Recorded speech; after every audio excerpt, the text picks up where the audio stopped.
Ayan, China dahil siya porcelana. 105.5 years old na siya.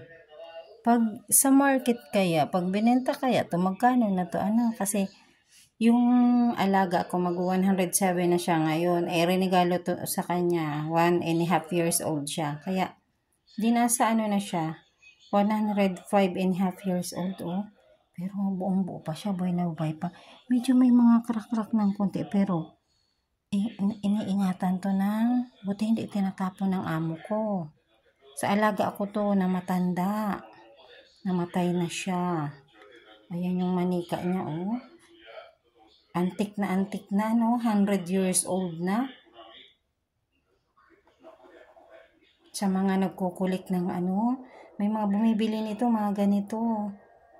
Nagkukulik ng, sana wag itapon ng amo ko, sana ibigay sa akin kung sakaling itapon, ano. Kasi mahal na mahal to ng alaga ko. Iniingatan niya yan, dala-dala niya yan, galing pa sa ano, kung kahit saan siya magpunta. Kaso nga wala na siya, namatay na. Kaya naiwan na lang tong alaga niya.